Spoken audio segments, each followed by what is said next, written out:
வணக்கம். நான் MRG Rajeswari. RP Hari YouTube சேனலில் நிறைய வித்தியாசமான டாபிக்ஸ் நம்ம டிஸ்கஸ் பண்ணிட்டு வந்துக்கிட்டே இருக்கோம். அந்த வகையில் இன்னைக்கு ஒரு வித்தியாசமான டாபிக் நம்ம பார்க்க போகிறோம். அந்த டாபிக் மெடிக்கல் அஸ்ட்ராலஜி. மெடிக்கல் அப்படிங்கிறது ஒரு ஃபீல்டு, அஸ்ட்ராலஜிங்கிறது அப்படியே இன்னொரு ஃபீல்டு. இந்த ரெண்டு ஃபீல்டுக்கும் என்ன சம்மந்தம் அப்படின்னு நீங்கள் நினைக்கலாம். அது என்னன்றதை உங்கள் கூட சேர்ந்து நானும் இன்னைக்கு தெரிஞ்சுக்க போகிறேன். வாங்க நம்ம நிகழ்ச்சிக்கு போகலாம்.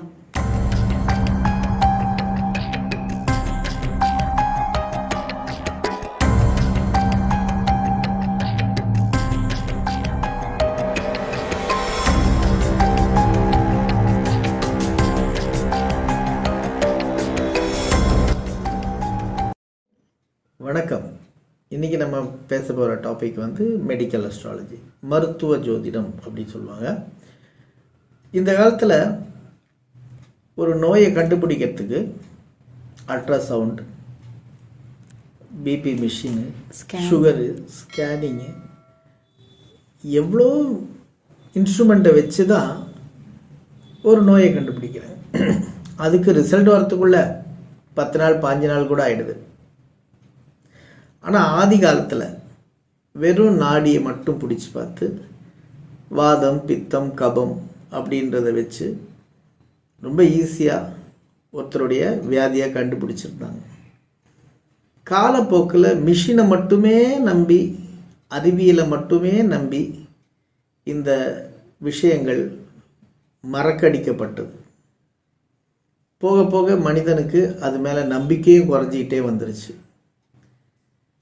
ஸோ இந்த மாதிரி கண்டுபிடிக்க முடியாத ஒரு ஸ்டேஜில் இருக்கிறவங்க நாடியை வச்சு நோயை கண்டுபிடிக்கிற வித்தைகள் எல்லாம் மறந்து தொலைஞ்சாச்சு. பட் ஆனால் அதெல்லாம் எஃபெக்டிவாக இருந்தது. அந்த காலம் அப்படி தான் இருந்துச்சு. காலப்போக்கில் இவங்க மறந்துட்டாங்கன்றதுனால அதெல்லாம் உண்மை இல்லைன்னு எப்படி சொல்ல முடியும்? அப்படி தான் இருந்துச்சு.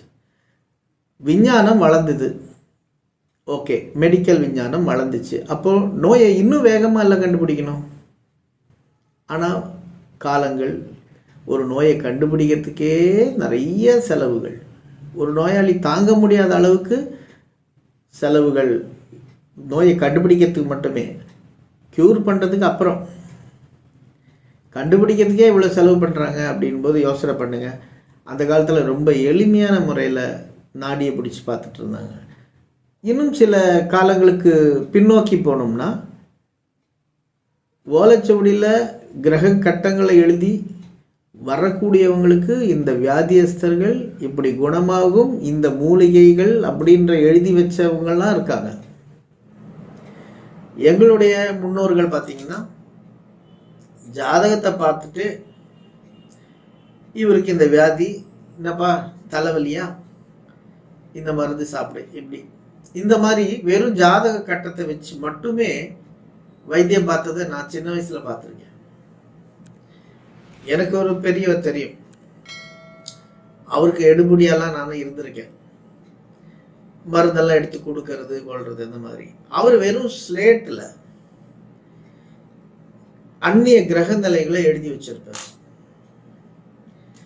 யார் எப்போ உள்ள நுழையிறாங்களோ அதுக்கேற்ற மாதிரி லக்னத்தை மாற்றி மாற்றி போட்டு அந்த வைத்தியர் அந்த குறிப்பிட்ட நபரை உட்கார கூட சொல்ல மாட்டாங்க. நின்ன வாக்கிலேயே பார்த்துட்டு, முந்தா நாள் நீ சாப்பிட்டது சரியில்லை, அதனால உனக்கு வயிறு பிரச்சனையா இருக்கு, நீ இந்த மருந்தை உட்கொள்ளு, சரியாயிடும் அப்படின்வார்.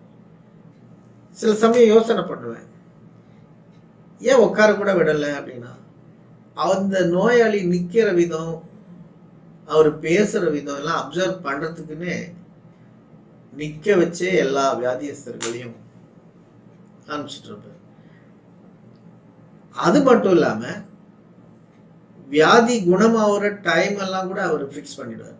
சிலர் ஜாதகத்தை பார்த்துட்டு இவர் பிழைக்க மாட்டார் அப்படின்றதையும் சொல்கிறத நான் கேட்டிருக்கேன். ஸோ அதனால் மெடிக்கல் அஸ்ட்ராலஜி மூலமாக நாம் எந்த விதமான அதிகபட்சமான செலவுகள் இன்றி, ஈவன் ஒருத்தருக்கு வரக்கூடிய கேன்சர் கட்டிகள் கூட கண்டுபிடிச்சு சொல்ல முடிஞ்சிருக்கு. அவர் ஜோதிடரா இல்லை மருத்துவரா? ஒரு காலத்தில் மருத்துவமும் ஜோதிடமும் இணைஞ்சே இருந்தது. ஆதி காலத்தில் பார்த்தீங்கன்னா ஒரு குரு தன்னுடைய மாணவனுக்கு வித்தையை சொல்லி கொடுப்பாங்க. சண்டை போடுற கலைகள், தற்காப்பு கலைகள், மருத்துவம், ஜோதிடம், இதெல்லாம் வந்து ஒரு குருகுலத்தில் கற்றுக்கிற மாதிரி தான் இருந்துச்சு. சண்டையை பயிற்றுவிக்கிற அந்த ஆசானே மருத்துவத்தையும் அடிப்பட்டா மருத்துவமும் பார்த்தாங்க. எல்லாம் ஒன்றா இருந்தது தான் காலப்போக்கில் பிரிஞ்சு செதஞ்சு சில விஷயங்கள் மறந்து போய் நம்ம நாட்டு வர்ம கலைகள்லாம் யாராரோ எடுத்து பயன்படுத்துகிற அளவுக்கு ஆயிடுச்சு. இங்கேருந்து போய் சைனாவில் டெவலப் ஆகிருக்கு அக்கு பங்க்சர், அக்கு ப்ரெஷர், நம்மளுடைய வர்மக்கலை தான். அந்த மாதிரி ஜோதிட ரீதியாக கூட ஒரு மனிதனுடைய உடலில் குணப்படுத்தக்கூடிய அக்கு பங்க்சர் புள்ளிகளை கண்டுபிடிக்க முடியும். அதுக்கு அக்குபங்க்சர் மருத்துவம் தெரிந்தவர்களும் ஜோதிடர்களும் ஒரு இடத்துல இணைஞ்சாதான் அது நடக்கும். ஸோ 2 வெவ்வேறு கலைகளையும் இணைக்கும் பொழுது ஒரு புதிய பரிமாணம் கிடைக்குது. கண்டிப்பாக அது எந்த அளவுக்கு சக்ஸஸ்ஃபுல்லாக இருக்கும்னு நீங்கள் நம்புறீங்க? ஆதி காலத்தில் ரொம்ப சக்ஸஸ்ஃபுல்லாக இருந்த விஷயந்தான் இப்போ காலப்போக்கில் மறந்து மறந்து மறந்து போயிட்டோம். ரொம்ப தூரம் வந்துட்டோம். இப்போ காலங்கள் மாறிடுச்சு. நல்ல ஜுரம் அடிக்குதா, சில்லுன்னு தண்ணியை நினச்சி நெத்தியில் பத்து வைங்க அப்படின்னு சொல்கிறாங்க. இங்கே மெடிக்கல் எப்படி இப்படி தடம் மாறிச்சின்னு தெரில. ஸோ அந்த மாதிரி சில விஷயங்கள் நம்ம முன்னோர்கள் பண்ணதே திருப்பி பண்ணக்கூடிய அளவுக்கு சூழ்நிலைகள் வந்துச்சு. அந்த மாதிரி வகையில் தான் இப்போ சித்த வைத்தியத்தில் கபசுர குடிநீர் இதெல்லாம் வெளிச்சத்துக்கு வந்தது. ஆக நம்ம பழமையை பழமைன்னு சொல்லிட்டு அதை அலட்சியப்படுத்தாமல் அது புனரமைப்பு செய்து கொள்ள வேண்டும். அது செய்யும்பொழுது நம்மளுடைய மெடிக்கல் செலவுகள் குறையலாம், மருத்துவ செலவுகள் குறையலாம். தாங்க முடியாத அளவுக்கு இருக்குது. மெடிக்கல் அஸ்ட்ராலஜியை பொறுத்த வரைக்கும் 2 அப்ரோச்சை பற்றி நம்ம பேசலாம். ஒரு அப்ரோச்சுன்றது நோய் வரதுக்கு முன்னாடியே இந்த காலகட்டத்தில் இந்த நோய் வரும், ஸோ அதனால நம்ம எச்சரிக்கையாக இருக்கணும், இது அப்போ குணமாகும். இன்னொன்று நோய் வந்ததுக்கப்புறம் நம்ம என்ன செய்யணும் அப்படிங்கிறத முடிவெடுக்கிறதுக்கு ஜாதகம் பார்க்குறது. இதில் எந்த அப்ரோச் நீங்கள் பரிந்துரை செய்வீங்க? பொதுவாக ஒருத்தருடைய ஜாதகத்தை பார்க்கும்பொழுது அவங்களுக்கு இந்த காலத்தில் இந்த வியாதிகள் வரும், அதுக்கு இந்தந்த முறைகளில் வைத்தியங்கள் பண்ணோம்னா அந்த வியாதி பரிபூர்ண குணமடையும் போன்ற விஷயங்களில் மெடிக்கல் அஸ்ட்ராலஜியில் இருக்குது. இன்னும் சில காலத்துக்கு முன்னாடி பார்த்திங்கன்னா ஜாதகத்திலேயே இந்தந்த மருந்துகள் உபயோகப்படுத்தணும் அப்படின்ற ஒரு விஷயங்கள் இருந்தது. அது எனக்கு ரொம்ப அந்த மருந்துகளை பற்றி தெரியாது. பட் எனக்கு முன்னாடி இருந்தவங்க சில அஸ்ட்ராலஜர்ஸ் சில மூலிகைகள்லாம் பரிந்துரை செய்கிறத நான் பார்த்துருக்கேன்.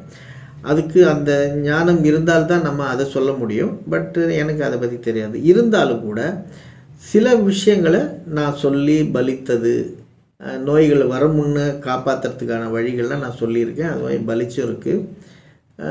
ஃப்யூச்சரில் வியாதி பெருகாமல் இருக்கிறதுக்கு என்னென்ன வழிமுறைகளையும் நம்ம அதில் சொல்ல முடியும். இன்கேஸ் வந்துட்டால் கூட வைத்திய முறைகள் பலிதமாகுமா, இங்கிலீஷ் மெடிசன் பலிதமாகுமா இல்லையான்றதெல்லாம் கூட மெடிக்கல் அஸ்ட்ராலஜியில் சொல்ல முடியும். சார், எப்போவுமே நம்ம நிகழ்ச்சியில் நம்ம ஆதாரங்களை கொடுத்துக்கிட்டு வந்துக்கிட்டு இருக்கோம். மெடிக்கல் அஸ்ட்ராலஜி அப்படிங்கிறத நீங்கள் ரொம்ப ஈஸியாக சொல்லிட்டீங்க.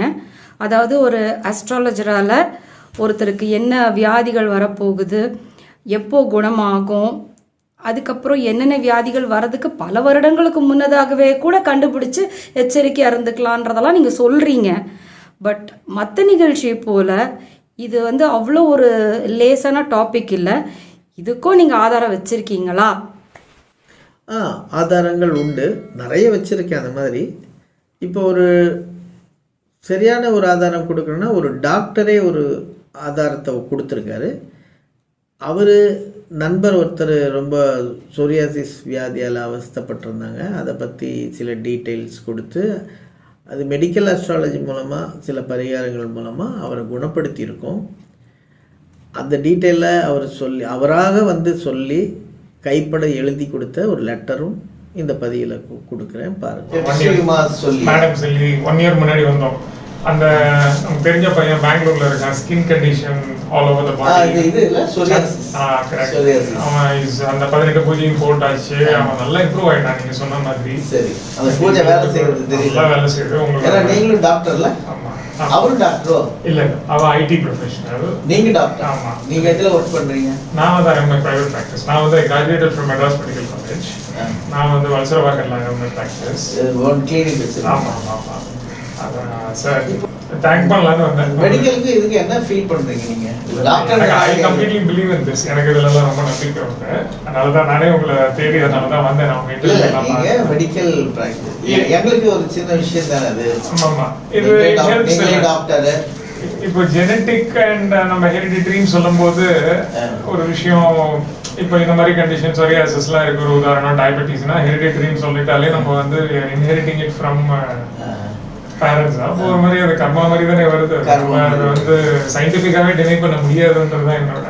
சரி சரி. And it worked. It really helped him 90%. MBBS முடிச்சு வேலை போயிருக்கீங்க? ஆமா, MD general medicine. MD general medicine, general physician. MD general. ஆமா. உங்க பேரு? நான் வந்து என் பேரு ராம். Okay okay okay. எனக்கு என்னன்னா சாதாரண ஆளுங்க பண்ணிட்டு போறாங்க, பூஜை பண்றாங்கன்றது ஓகே.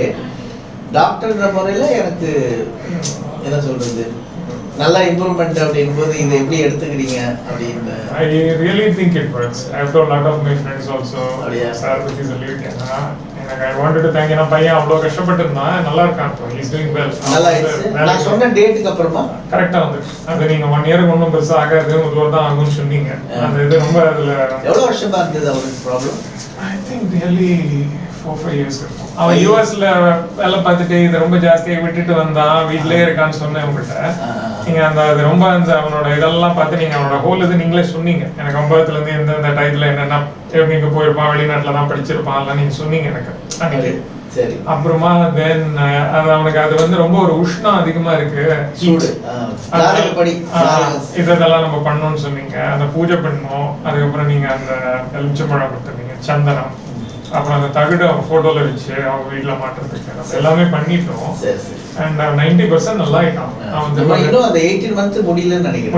முடியல. இது சில பேர்லாம் நல்லா ஆயிடுச்சுன்னா வரவே மாட்டாங்க. நீங்க வந்து I wanted to personally tell you ரொம்ப சந்தோஷமா இருக்கு. நீங்க ரொம்ப இட்ஸ் a great service நீங்க பண்ணது. அது அவர் மூலமா பண்றோம். ஜாதகம் பார்க்கிறது ஓகே, அது வந்து பரிகாரங்கள் செய்யறோம் நம்ம. ஆனா ஒரு ஃபோர்ஸ் இல்லாம அது வெறும் பூஜைகள் வேலை செய்யாது பாருங்க. அவரு எனக்கு ரொம்ப யூஸ் ஆகுது. அந்த ஆத்மா யூஸ் ஆகுறதுனால தான் அந்த பரிகாரங்களும் கரெக்டா வந்து மேட்ச் ஆகுது. இல்ல ரொம்ப பெரிய விஷயம் சார் நீங்க பண்ணது. Never forget what you done. நான் ரொம்ப கஷ்டப்பட்ட பையன், நல்லா படிச்சு அமெரிக்கா போறதெல்லாம் அந்த ஜாதகத்திலே இருந்தது. ஆமா, நீங்க சொன்னீங்க அவங்க தான் படிச்சான் அப்படின்றது சொன்னீங்க. அவனுக்கு இயர்ஸ் ஒன் சிப்ளிங் அப்படிங்கறதெல்லாம் நீங்க வந்து அப்பவே அந்த பிரேயர் எவ்வளவு பவர்ஃபுல்லா இருந்தது பாத்தீங்களா? எவ்வளவு மெடிசன் சாப்பிட்டோ அது அடங்கல இல்ல. அது வந்து இட் கெப்ட் கமிங் பேக். சும்மா அது குறையும் திரும்பி வந்துடும். அது ஒரு ரிலீஃபே இருக்குல்ல அவனுக்கு. எல்லா டெர்மட்டாலஜிஸ்ட் நானே அவனுக்கு நிறைய ஃப்ரெண்ட்ஸ் டெர்மட்டாலஜிஸ்ட்லாம் ரெஃபர் பண்ணியிருக்கேன், ஸ்கின் டாக்டர்லாம் ரெஃபர் பண்ணியிருக்கேன். பட் இதோட சேரும் போது தான் அவனுக்கு அதோட பலனும் கிடைச்சது. அவன் முகம்லாம் நல்லா ஆயிடுது, ஸ்கின் எல்லாம் அவனுக்கு வெளியில போறதுக்கே ஒரு எல்லாரும் பார்ப்பாங்க எல்லாம் ஒரு மாதிரி. Is now able to go and as a young boy and நல்லா ஆபீஸ். வெளிநாட்டுல கூட ஒருத்தருக்கு இதே மாதிரி தான், தூரம் டிஸ்டன்ஸ் ஹீலிங் தான் அது. இதே இவரை வச்சு தான் பண்ணேன் ஆக்சுவலா. நல்லா ஆயிடுச்சு. அதே மாதிரி குழந்தை பிறக்கிறது ஆஸ்திரேலியால. அதுவும் எனக்கு ரொம்ப அவர் மேல சப்போர்ட், அவர் மேல பிலீஃப் இல்லையா. வெறும் பூஜைகள் வேலை செய்யாதுங்க, அது யாராவது எடுத்து நடத்தணும்.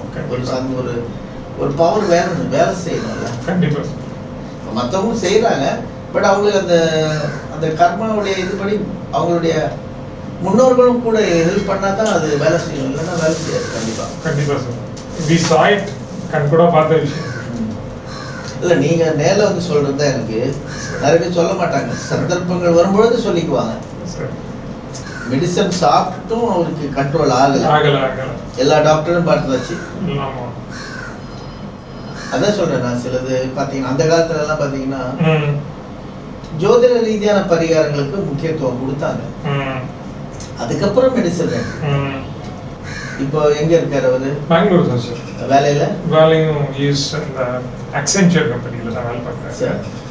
நிறைய இந்த மாதிரி நீங்க பேசுங்க சார், நிறைய பேருக்கு யூஸ்ஃபுல்லா இருக்கும். நான் பார்க்குறவங்கலாம் நிறைய பேர்ட்ட சொல்லிட்டு இருக்கேன். It will be such a great நான் இந்த துறையினுடைய வளர்ச்சிக்காக தான் நான் மேக்ஸிமம், ஏன்னா எவிடன்ஸ் அது இதெல்லாம் கிரியேட் பண்றது நீங்க எழுதி கொடுத்தீங்கன்னா அது ஒரு எவிடன்ஸ் தானே. ஆமா ஆமா. இல்லைன்னா யார் நம்புவாங்க பேசிட்டு போயிட்டாங்கன்னா. டெர்மட்டாலஜிஸ்ட் மோஸ்ட் ஃபேமஸ் யாராவது அவருக்கு ட்ரீட்மெண்ட் பண்ணாரா? அவருக்கு வந்து ஃபேமஸ்ன்னு இல்லை, பட் நிறைய ரெனவுண்டு டெர்மட்டாலஜிஸ்ட்லாம் பண்ணாங்க. நம்ம விஜய் ஹாஸ்பிட்டலில் கூட நான் மெட்ராஸ் கூட வரவழைச்சு காமிச்சேன். இங்கே வந்து dermatology skin department is very good department. அவங்க எல்லாம் கூட பார்த்தாங்க. பெங்களூரில் அவங்க ஃபோர்டிஸ் ஹாஸ்பிட்டல்லாம் தான் அவங்க யூஸ்வலாக பார்ப்பாங்க. அங்கெல்லாம் பார்த்தாங்க. ப்ராப்பராக பார்த்துட்டு அவங்க அந்த யூஸ்வலாக ஒரு மருந்து மாத்திரைகள் சாப்பிட்டுட்டு இருந்தாங்க. ஏன்னா மெடிசன் வேலை செய்யல, ஒரு கட்டத்துக்கு மேல வேலை செய்யாது. அவ்வளவுதான். உண்மையை ஒத்துக்கிட்டு ரொம்ப சந்தோஷம். Thank you very much. உங்க சர்வீஸ் ரொம்ப எல்லாருக்கும் தேவை சார். சந்தோஷம். இதே மாதிரி இன்னொரு பதிவை பாருங்க, ரொம்ப ஆச்சரியமா இருக்கும். அவர் ஐஏஎஸ் ஆவறதுக்கு முன்னாடியே இந்த அம்மா கிட்ட சொல்லிட்டேன், ஜாதகத்தை பார்த்துட்டு ஒரு பெரிய லெவலுக்கு வர போறாரு, பொண்ணு தாராளமா கொடுங்க. அவர் சாதிச்சிட்டாரு, இனியும் சாதிக்க போறாரு. பொருளாதாரத்தை பத்தி ஒரு கேள்வியும் கிடையாது. ஆரோக்கியம், தூக்கம் வேணும்ன்றதுதான், வேற ஒண்ணும் இல்ல. அலர்ஜி இருக்கு, இருக்கா? அதுக்குதான் வந்து ஸ்கின் அலர்ஜிக்கு தான் வந்ததா? நான் லாஸ்டா சொல்லலான்னு பார்த்தேன். ஏன்னா நாகதோஷம் இருந்ததுன்னா ஸ்கின் அலர்ஜி இருக்கு பாருங்க. டாக்டர் கிட்ட போயிட்டு காமிச்சிட்டு அதுக்கப்புறம் ஸ்கின் அலர்ஜி சொல்லிக்கணும். ஆமா. ஜோதிடத்தை பார்த்து நோயின்ற சாப்டர் எடுக்கும் பொழுது நரம்புகள் பலவீனமும் ஸ்கின் அலர்ஜியும் காமிக்குது. அதுக்குதான் சார் வந்தது. வேற ஒண்ணு மீதி எல்லாமே எல்லாம் இருக்கு. அதை நான் சொல்லிட்டேன் எப்படி இருக்குது பாருங்க, ஜாதகத்திலே வருது. இங்க பாருப்பா, தோலுக்கு காரகன் புதன், புதன் கேது, புதன் ராகு, பாம்பு தானே ராகு கேது. தோல் அலர்ஜி, கருப்பு புள்ளிகள் ஏற்படும். புதன் கேது, சின்னமே வெண்குஷ்ண வியாதி. புதன் ராகு சனி, தோல் வியாதி, அருவருப்பான நிலை. அப்போ இதுல புதன் கேதுன்னு இருக்கா? புரியுதா? போட்டோ எடுத்து ஒரு முறை வந்து அதை வந்து நம்ம பார்த்துட்டு என்னை வர நேரத்துக்கான கட்டம் போடணும். என்னைக்கு அவர் என்னை வந்து பார்க்குறாரோ அதற்கான கட்டத்தை போட்டுக்கணும். ஏன்னா அடுத்தது கேது வரும்போது அது ஜாஸ்தி ஆயிடும். இவங்க வர டைம் எடுத்துக்குவோம், அந்த டைமுக்கு சார்ட் போட்டுக்குவோம். அந்த சார்ட்ல நல்ல டைம் எதிர்பார்த்து அந்த டைம்ல பூஜை ஆரம்பிக்கும். வேற ஒண்ணும் கிடையாது. ஒரு நீங்க பண்ணி கொடுத்துருக்கீங்க, அதை விட பெரிய விஷயம் இல்ல. சரியாயிடுமா சார்? ஆமாங்க, 100% டேட்லாம் கொடுப்பேன் நானே. டேட்லாம் கொடுத்துருவேன் நானே. இந்த டேட்ல சரியாயிடும். ஏற்கனவே இதே மாதிரி ஒரு கேஸ் ஒன்று பண்ணி நல்லா ஆயிடுச்சு. மெடிக்கல் அஸ்ட்ராலஜி உண்மைதான் அப்படின்னு சொல்றீங்க? கண்டிப்பா கண்டிப்பா உண்மைதான் மேம். மெடிக்கல் அஸ்ட்ராலஜி உண்மைன்னு சொல்றீங்க, ஓகே. பட் உங்களுடைய சொந்த வாழ்க்கையில் இதை வந்து இந்த எக்ஸ்பீரியன்ஸ் ஏதாவது இது ரிலேட்டடாக நடந்திருக்கா? அப்சல்யூட்டாக இருக்குது, டெஃபினட்டாக இருக்குது. டெஃபினட்டாக நான் அதை பற்றி உங்கள்கிட்ட ஷேர் பண்ணுறதுக்கு தான் நான் இப்போ வந்திருக்கேன். I will share that. வணக்கம், என் பெயர் கோகுல்ராம். நான் திருவல்லிக்கேணியில் வசிச்சுன்னு இருக்கேன். சாரை வந்து 2016 எனக்கு இன்ட்ரொடக்ஷன் ஆச்சு. 2016 நான் மெயினாக பார்க்க வந்த காரணம் என்னென்னா, எனக்கு மெடிக்கல் கைடன்ஸ் தேவைப்பட்டது. ஸோ ஆஸ்ட்ராலஜி மூலயமா நீங்கள் போய் பாருங்கன்னு சொல்லி என்னோட நெய்பர்ஸ் ரெஃபர் பண்ணாங்க. சார், மெடிக்கல் ஆஸ்ட்ராலஜி ரூபத்தில் என்ன நான் கற்றுக்க முடியும் அப்படின்றத, ஓகேங்களா? ஸோ அப்படி பார்க்க வரும்போது ஃபஸ்ட்டு எங்கள் அம்மாவுக்கு மெயினாக யூட்ரஸ் ப்ராப்ளம் இருந்தது. சார்கிட்ட கேட்டேன், சார் யூட்ரஸ் வந்து பல்ஜான மாதிரி இருக்குன்றாங்க, அம்மாவுக்கு எடுக்கணுன்ற மாதிரி ஒரு ஒப்பீனியன் இருக்குது. ஸோ டாக்டரோட அட்வைஸ் இது மாதிரி இருக்குது, இப்போ எடுக்கலாமா வேண்டாமா அப்படின்னு. ஸோ சார் சொன்னார், டாக்டர் என்ன அட்வைஸ் பண்ணுறாங்களோ அதை கேளுங்க. And based on astrology also, இந்த நேரத்தில் கத்தி வைக்கிற நேரம் தான் இது, அதனால் கத்தி கண்டிப்பாக பட வேண்டிய நேரம், கண்டிப்பாக அந்த யூட்ரஸ் வெளியில் போயிடும் அப்படின்றத சொன்னார். அண்ட் அதே மாதிரி ஆப்ரேஷனும் சக்ஸஸ்ஃபுல்லாக ஆச்சு. அதுக்கப்புறம் எங்கள் அம்மா ரொம்ப உடம்பு முடியாமல் படுக்கையார் லெவலில் இருந்தாங்க. ஸோ சார்கிட்ட கேட்டேன், சார் அம்மாவுக்கு என்ன இம்ப்ரூவ்மெண்ட் பண்ணலான்னு. அவர் சொன்னார், கண்டிப்பாக நான் ப்ரேயர் பண்ணுறேன், டோன்ட் வெரி, அவங்க ரெக்கவர் ஆவாங்க அப்படின்றத சொன்னார். அதே மாதிரி கிராஜுவல் இம்ப்ரூவ்மெண்ட்டில் டெஃபினட்டாக எங்கள் அம்மா எழுந்துன்னு வந்தாங்க, கண் கூட பார்த்துனே வந்தோம். அதுக்கு அடுத்த ஒரு பிரேக் த்ரூ 2018 பார்த்தீங்கன்னா 2016 யூட்ரஸ் போச்சு, 2017 கொஞ்சம் நல்லா எழுந்துன்னு வந்தாங்க, 1 இயர் நல்லா இருந்தாங்க, 25th வெட்டிங் ஆனிவர்சரி எல்லாம் கொண்டாடினாங்க. அதுக்கப்புறம் 2018 வரும்போது திரும்பியும் எங்கள் அம்மா காலில் ஒரு டயபெட்டிக் ஃபுட் அல்சர் அப்படின்ற ஒரு கம்ப்ளைண்ட் வந்தது. எக்ஸ்ட்ரீம் பல்ஜ் ஆகி காலில் சீல் கோத்து அதை வந்து கட் த்ரூ பண்ணணும், அந்த கட்டவரிலேயே எடுக்கணும் அப்படின்றது டாக்டரோட அட்வைஸாக இருந்தது. திரும்பியும் நான் சார்கிட்ட தான் வந்து ரெஃபர் பண்ணேன், சார் கைடன்ஸ் உங்களுக்கு வேணும், இப்போ எடுக்கணுன்றாங்கன்னு. அவர் சிம்பிளாக ஒன்று தான் சொன்னார், இந்த பீரியடில் திரும்பியும் கத்திப்படுற நேரம் தான் அவங்களுக்கு இருக்குது, செவ்வாய் சம்மந்தப்பட்டு இருக்குது, செவ்வாய் சனி சம்மந்தப்பட்டு இருக்குது, ஸோ டெஃபினட்டாக கத்திப்படுறதா தான் இருக்கும் அப்படின்னு அன்றைக்கி சொன்னார். சரின்னு சொல்லிட்டு நான் எவ்வளோ லீடிங் ப்ராக்டிஷனர்கிட்ட போக முடியுமோ, மெடிக்கல் ப்ராக்டிஷனர்கிட்ட போக முடியுமோ அவங்ககிட்ட போய் கேட்டு ஆன்டிபயோட்டிக் டோசேஜ் மூலிமா அதை சரியும் பண்ணேன். But to my wonder within next 4 months left கால் எங்கள் அம்மாவுக்கு சாதாரணமாகவே உடஞ்சி போச்சு, சாதாரணமாக நின்று வேலை செஞ்சுட்டு இருக்கும் போதே உடஞ்சி போச்சு. ஸோ அதுக்கு ராடு வச்சு ஆப்ரேஷன் பண்ணுற லெவலுக்கு போயிடுச்சு. ஸோ சார் அப்போ சொன்னது அந்த கத்தி வைக்கிறதுன்றது உண்மையாலே திரும்பியும் நடந்தது. So it was beyond my wonder. ஏன்னா வந்து ஃபஸ்ட்டு டைம் நான் சக்ஸஸ்ஃபுல்லாக முடிச்சுட்டேன், ஆஸ்ட்ராலஜி டிஸ்ப்ரூவ் ஆன மாதிரி நான் ஃபீல் பண்ணிட்டு இருக்கும்போது எனக்கு ஒரு பெரிய அடியாக இந்த சம்பவம் எனக்கு நடந்தது என் லைஃப்பில். ஸோ சார் வந்து மிகப்பெரிய ஒரு ப்ரொஃபஷ்னல் அட்வைசர் இந்த மெடிக்கல் ஃபீல்டில். ஆக்சுவலி மெடிக்கல் ஃபீல்டில் டாக்டர் சொல்கிறத கேளுங்கன்னு சொல்கிறது ரொம்ப மிகப்பெரிய ஒரு விஷயம். அதை தாண்டி அந்த நேரத்தில் கிரக நிலைமைகள் எப்படி இருக்குன்றதையும் பார்த்து பர்ஃபெக்டாக துல்லியமாக சொல்கிறது சார்கிட்ட தான் முடியும். ஸோ இது என்னுடைய பர்சனல் எக்ஸ்பீரியன்ஸ். தேங்க்யூ. ஆஸ்ட்ரோஃபிசிஷியன்ஸ் 1600களில் குயின் எலிசபெத் மற்றும் ஷேக்ஸ்பியர் காலகட்டத்தில் இருந்திருக்காங்கன்னு உலக பிரசித்தி வாய்ந்த ஆக்ஸ்ஃபோர்ட் மற்றும் கேம்பிரிட்ஜ் பல்கலைக்கழகமே உறுதி செஞ்சிருக்கு. ஒரு நோயாளி வரும் தருணத்தை கணக்கில் வைத்து ஜாதக கட்டம் போட்டு நோய் மற்றும் அதற்கான மருத்துவ குறிப்புகள் எழுதிய கிட்டத்தட்ட 65,000 ஆவணங்கள் பாதுகாக்கப்பட்டு வருது. மக்கள் பலவித காரணங்களுக்காக இந்த ஆஸ்ட்ரோஃபிசிஷியன்ஸை தேடி வந்திருக்காங்க. கர்ப்பம், தூக்கமின்மை, தோல்வியாதி, திருஷ்டி, இதற்காக கூட வந்து இந்த ஆஸ்ட்ரோஃபிசிஷியன்ஸை வந்து அவங்க கலந்து ஆலோசிச்சிருக்காங்கன்னு ஏடுகள் சொல்லுது. And it is based on the moment at which you ask the question or the moment at which your message arrives with the astrologer. And he would ask you what your name was, how old you were, whether or not you were married, particularly if you were a woman, and probably where you lived as well.